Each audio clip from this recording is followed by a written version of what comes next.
Hello students, Balyan GS classes में आपका स्वागत है। स्टूडेंट्स, आज का हमारा टॉपिक है उच्चतम न्यायालय। उच्चतम न्यायालय को सर्वोच्च न्यायालय भी कहते हैं, इसे इंग्लिश में सुप्रीम कोर्ट कहा जाता है। मैं आपको यहाँ पर उच्चतम न्यायालय के न्यायाधीशों के बारे में कुछ तथ्य बताना चाहूँगा। भारत के उच्चतम न्यायालय का पहला मुख्य न्यायाधीश यानी पहला मुख्य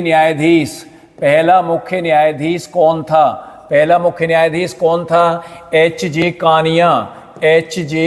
कानिया था। एच.जे. कानिया यानी एच.जे. कानिया भारत के उच्चतम न्यायालय का पहला मुख्य न्यायाधीश था। और ये कब से कब तक रहा? 26 जनवरी 1950 से लेकर 6 नवंबर 1950 से लेकर 6 नवंबर 1951 तक रहा। कब तक रहा? 6 नवंबर 1951 तक। 6 नवंबर 1951 में एच.जे. कानिया की मृत्यु हो गई थी। तब तक ये भारत के उच्चतम न्यायालय के मुख्य न्यायाधीश रहे। इसके बाद वर्तमान समय में भारत के मुख्य न्यायाधीश कौन है? भारत के मुख्य न्यायाधीश कौन है? धनंजय यशवंत डी.वाई. चंद्रचूड़ भारत के मुख्य न्यायाधीश हैं। और ये कब से हैं? ये 9 नवंबर यानी कब से? 9 नवंबर 2022 से वर्तमान समय तक भारत के मुख्य न्यायाधीश हैं। इन वर्तमान समय में भारत के मुख्य न्यायाधीश कौन है? डी.वाई. चंद्रचूड़। इनका पूरा नाम धनंजय यशवंत चंद्रचूड़ है। ये 9 नवंबर 2022 को भारत के मुख्य न्यायाधीश बने थे और वर्तमान समय में भी भारत के मुख्य न्यायाधीश हैं। इसके बाद सबसे लंबे समय तक भारत का मुख्य न्यायाधीश रहने वाला व्यक्ति कौन था? यानी सबसे लंबे समय तक भारत का मुख्य न्यायाधीश कौन था? वाई.वी. चंद्रचूड़ ऐसे व्यक्ति थे जो सबसे लंबे समय तक भारत के मुख्य न्यायाधीश रहे। और वो कब से रहे थे? कब से? 22 फरवरी यानी कब से कब तक मुख्य न्यायाधीश रहे? 22 फरवरी 1978 से 11 जुलाई यानी 22 फरवरी 1978 से 11 जुलाई 1985 तक यानी 7 वर्ष 139 दिन वे भारत के प्रधान न्यायाधीश या भारत के मुख्य न्यायाधीश रहे। यानी सबसे लंबे समय तक वाई.वी. चंद्रचूड़ भारत के मुख्य न्यायाधीश रहे। और कितने समय तक रहे? 7 वर्ष 139 दिन तक रहे। 22 फरवरी 1978 से लेकर 11 जुलाई 1985 तक रहे। तो मैं आपको यहाँ पर बता दूं कि उच्चतम न्यायालय की पहली महिला न्यायाधीश यानी पहली महिला न्यायाधीश कौन थी? पहली महिला न्यायाधीश कौन थी? तो पहली महिला न्यायाधीश फातिमा बीबी। कौन थी पहली महिला न्यायाधीश? फातिमा बीबी उच्चतम न्यायालय की पहली महिला न्यायाधीश थी। और कब से कब तक रही? 1989 से 1992 तक ये उच्चतम न्यायालय की न्यायाधीश रही। यानी पहली महिला न्यायाधीश कौन थी? फातिमा बीबी। 1989 से 1992 तक उच्चतम न्यायालय की न्यायाधीश रही। इसके साथ साथ मैं आपको यह भी बताना चाहूँगा कि ये 16वें मुख्य न्यायाधीश थे। यानी वाई.वी. चंद्रचूड़ जो सबसे अधिक लंबे समय तक मुख्य न्यायाधीश रहे, ये 16वें मुख्य न्यायाधीश थे।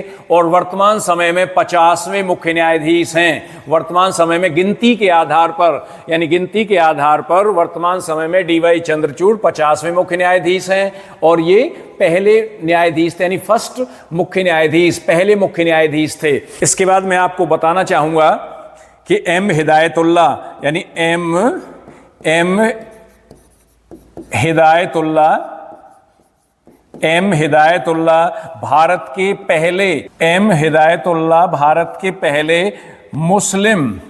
भारत के पहले मुस्लिम मुख्य न्यायाधीश थे। एम हिदायतुल्लाह भारत के पहले मुस्लिम मुख्य न्यायाधीश थे। और ये कब से कब तक रहे? 1968 से 1970 तक मुख्य न्यायाधीश रहे। ये 11वें नंबर के मुख्य न्यायाधीश थे।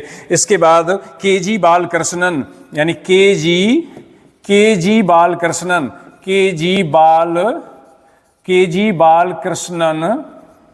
के.जी. बालकृष्णन भारत के पहले दलित यानी पहले दलित मुख्य न्यायाधीश थे। पहले दलित समुदाय से आने वाले मुख्य न्यायाधीश थे। ये कब से कब तक भारत के मुख्य न्यायाधीश रहे? ये 2007 से 2010 तक भारत के मुख्य न्यायाधीश रहे। यानी कब से कब तक? 2007 से लेकर 2010 तक रहे। नंबर की दृष्टि से इनका नंबर 37वां था, यानी ये भारत के 37वें मुख्य न्यायाधीश थे। S.H. कपाड़िया भारत के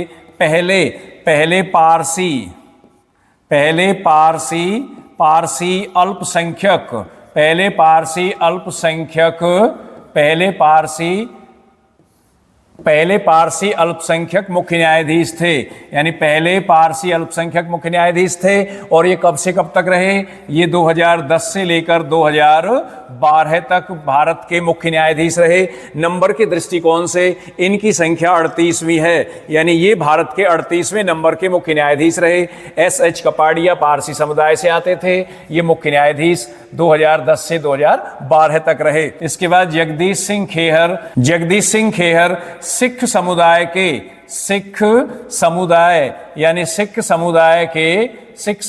के पहले मुख्य न्यायाधीश थे।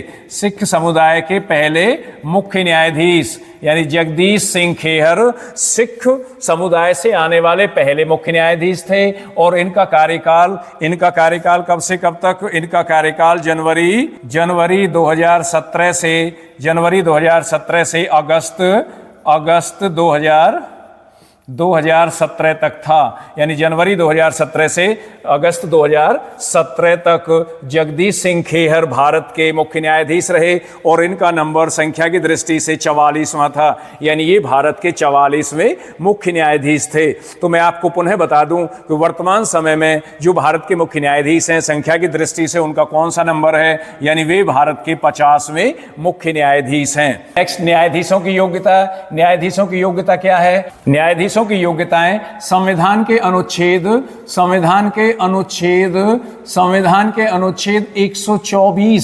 124(3) में दिया हुआ है। किस में दिया हुआ है? 124(3) में। यानी जो व्यक्ति उच्चतम न्यायालय का न्यायाधीश बनना चाहता है, उनकी योग्यताओं के बारे में संविधान के अनुच्छेद 124(3) में उल्लेख किया गया है। नंबर 1, वह भारत का नागरिक होना चाहिए। यानी क्या होना चाहिए? भारत का नागरिक, यानी भारत का नागरिक होना चाहिए। क्या होना चाहिए? भारत का नागरिक होना चाहिए।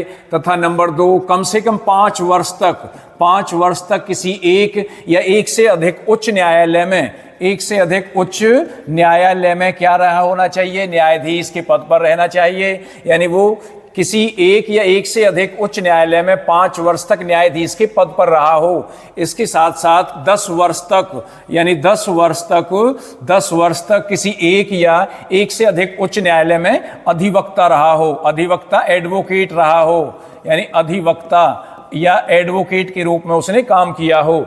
तो मैं आपको यहां बताना चाहूंगा, जो व्यक्ति भारत का न्यायाधीश बनना चाहता है, उस व्यक्ति को भारत का नागरिक होना बहुत अधिक आवश्यक है। यानी वह भारत का नागरिक होना चाहिए और 5 वर्ष तक किसी एक या एक से अधिक उच्च न्यायालय में न्यायाधीश के पद पर रहा हो, तथा इसके साथ साथ वह 10 वर्ष तक किसी एक उच्च न्यायालय या एक से अधिक उच्च न्यायालय में एडवोकेट के रूप में उसने प्रैक्टिस की हो, वह अधिवक्ता के रूप में उसने काम किया हो। या इसके साथ साथ यदि भारत के राष्ट्रपति को यह लगे कि कोई व्यक्ति बहुत अधिक प्रसिद्ध विधिवेत्ता है या कोई न्यायविद है, कानून का बहुत बड़ा जानकार है, तो भारत का राष्ट्रपति ऐसे व्यक्ति को भी उच्चतम न्यायालय का न्यायाधीश नियुक्त कर सकता है। इसके बाद शपथ या प्रतिज्ञान, जो व्यक्ति उच्चतम न्यायालय का न्यायाधीश नियुक्त हो जाता है तो उसे राष्ट्रपति के सामने, यानी भारत के राष्ट्रपति के सामने या उसके किसी व्यक्ति के सामने यानी उसके व्यक्ति के सामने, या तो भारत का राष्ट्रपति हो या भारत के राष्ट्रपति ने किसी व्यक्ति को नॉमिनी बनाया हुआ हो, भारत के राष्ट्रपति ने किसी व्यक्ति को जिम्मेदारी दी हो, तो उच्चतम न्यायालय का न्यायाधीश नियुक्त होने वाला वह व्यक्ति भारत के राष्ट्रपति के सामने या किसी ऐसे व्यक्ति के सामने जिसको भारत के राष्ट्रपति ने जिम्मेदारी दी हुई है, यानी जिसको भारत के राष्ट्रपति ने अपॉइंट किया हुआ है, इस कार्य के लिए लगाया हुआ है, उसके सामने उस न्यायाधीश को भारत के संविधान के प्रति श्रद्धा और निष्ठा की शपथ लेनी होती है। इसके बाद बाद न्यायाधीशों के वेतन और भत्ते, यानी उच्चतम न्यायालय के न्यायाधीशों को अपने कार्य करने के लिए कुछ वेतन और भत्ते भी दिए जाते हैं, यानी वेतन और भत्ते दिए जाते हैं। तो मैं आपको यह बता दूं कि उच्चतम न्यायालय के वेतन और भत्ते भारत की संचित निधि से दिए जाते हैं। किससे दिए जाते हैं? भारत की संचित निधि, यानी भारत की संचित निधि से दिए जाते हैं। और भारत की संचित निधि वह निधि होती है जिस पर संसद में मतदान नहीं किया जा सकता, यानी जिस पर संसद में मतदान नहीं किया जा सकता है, तो उस निधि से, भारत की संचित निधि से उच्चतम न्यायालय के न्यायाधीशों को वेतन और भत्ते दिए जाते हैं। तो मैं आपको यहां पर यह बता दूं कि मूल संविधान में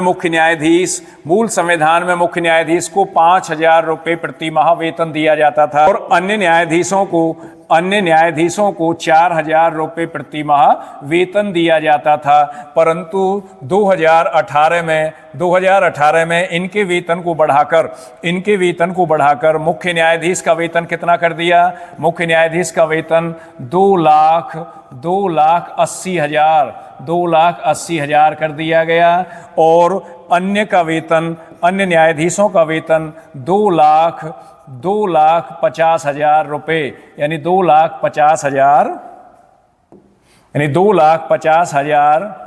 2,50,000 रुपए कर दिया गया। यानी कितना कर दिया गया? 2,50,000। मैं आपको पुनः बता देना चाहता हूं कि मूल संविधान में मुख्य न्यायाधीश का वेतन कितना रखा गया था? 5,000 रुपए प्रति महीने रखा गया था। अन्य न्यायाधीशों का वेतन 4,000 रुपए महीने रखा गया था, 4,000 रुपए प्रति माह रखा गया था। और यह वेतन समय समय पर बढ़ाया भी गया था। 2018 में इस वेतन में वृद्धि की गई, तो इस मुख्य न्यायाधीश के वेतन को 1 लाख से बढ़ाकर, यानी 18 में बढ़ाया गया, तो 18 से पहले 1 लाख रुपए मुख्य न्यायाधीश को वेतन मिलता था। कितना मिलता था? 1 लाख। और यह वेतन 1 लाख से बढ़ाकर 2,80,000 कर दिया गया। प्रति माह मिलने वाले इस वेतन के अतिरिक्त न्यायाधीशों को अन्य भत्ते भी मिलते हैं, अन्य सुविधाएं भी मिलती हैं, जैसे चिकित्सा सुविधा, टेलीफोन, बिजली, गाड़ी, रहने के लिए मुफ्त आवास आदि। जब ये न्यायाधीश अपने पद से रिटायर हो जाते हैं तो इन्हें पेंशन भी दी जाती है। आज की हमारी क्लास यहीं तक रहेगी। आगे आने वाली क्लास में इसी तरह की जानकारी लेकर हम आपके सामने उपस्थित होंगे।